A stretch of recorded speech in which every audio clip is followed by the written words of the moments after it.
Good morning बच्चे, कैसे हैं आप लोग। आज के इस नए वीडियो में आपका स्वागत है। तो कल के वीडियो में हम लोग संत कबीर जी के नीति वचन के बारे में अध्ययन किया था। तो आज हम लोग नीति वचन के बारे में अध्ययन करेंगे। इससे पहले पढ़े हुए बातों को फिर से रिपीट कर लें। तो कल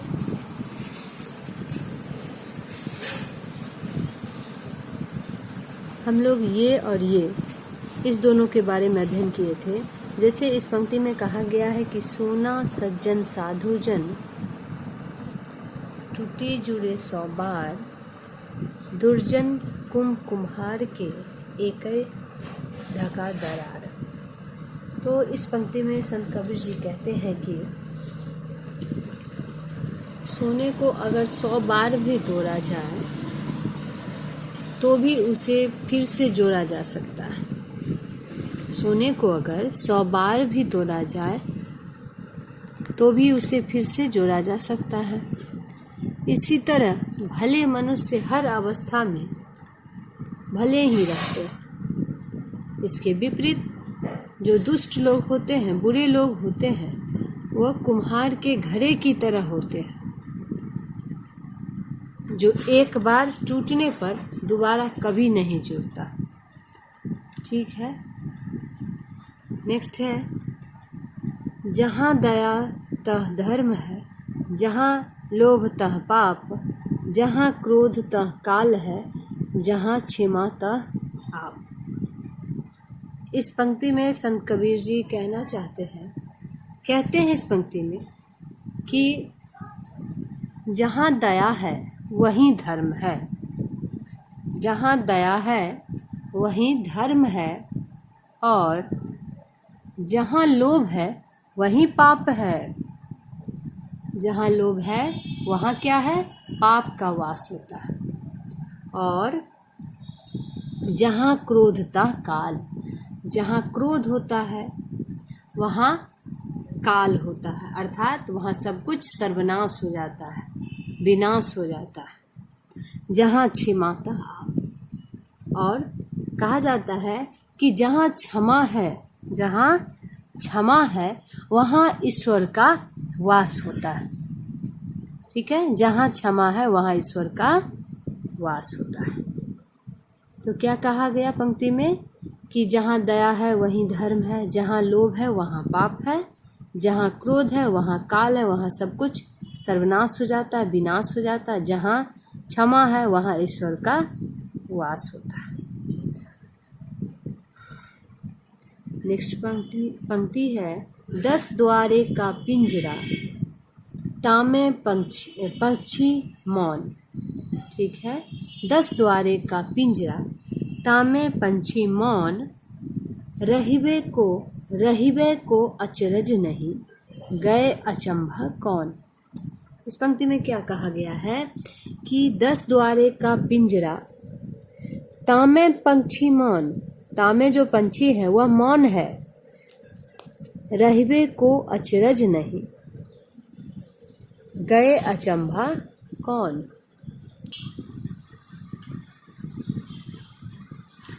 इस पंक्ति में संत कबीर जी कहते हैं कि हमारा शरीर जिसके 10 द्वार, हमारा जो शरीर है उसके कितने द्वार है? 10 द्वार है। वह एक पिंजरे के समान है, पिंजरे के तरह है।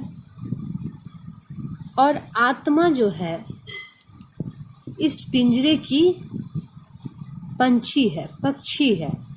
ठीक है, इस पिंजरे की क्या है? वह पक्षी है जो मौन रहता है। रहबे को अचरज नहीं, गए अचंभा कौन।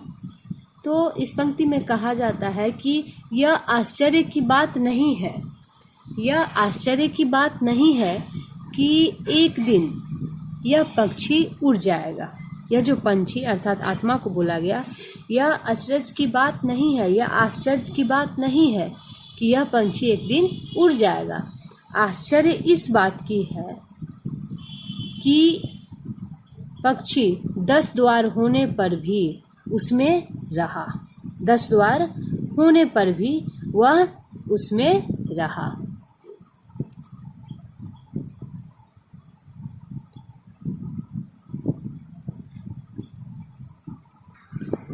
क्या कहा गया पंक्ति में कि 10 द्वार एक का पिंजरा, तामे पक्षी मौन।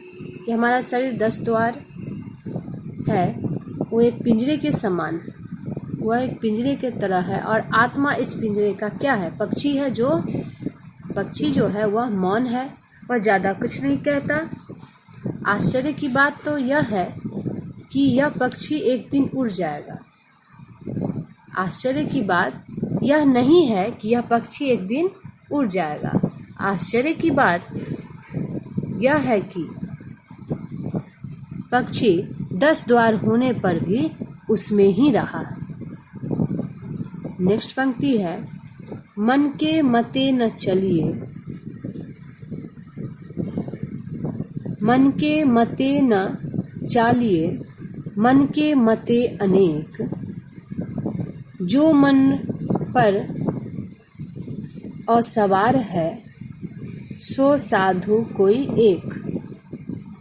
मन के मते न चालिए, मन के मते अनेक, जो मन पर असवार है, सो साधु कोई एक। तो इस पंक्ति में संत कबीर जी कहते हैं कि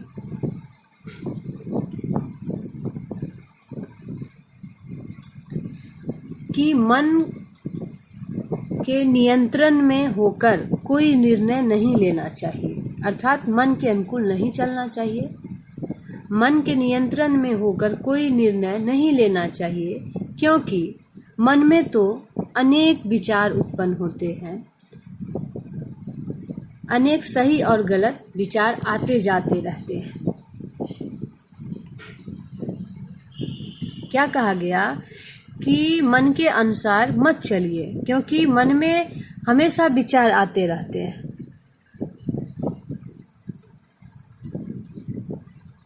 अनेक सही और गलत विचार आते रहते हैं। बहुत कम ऐसे लोग हैं जिन पर मन सवारी नहीं करता, जिन पर मन असवार नहीं रहता, अर्थात सवारी नहीं करता, बल्कि उस पर सवारी करते हैं, ऐसे ही लोग को साधु कहा गया है। सो साधु कोई एक। ठीक है, क्या कहा गया कि पंक्ति में कि मन के मते न चलिए।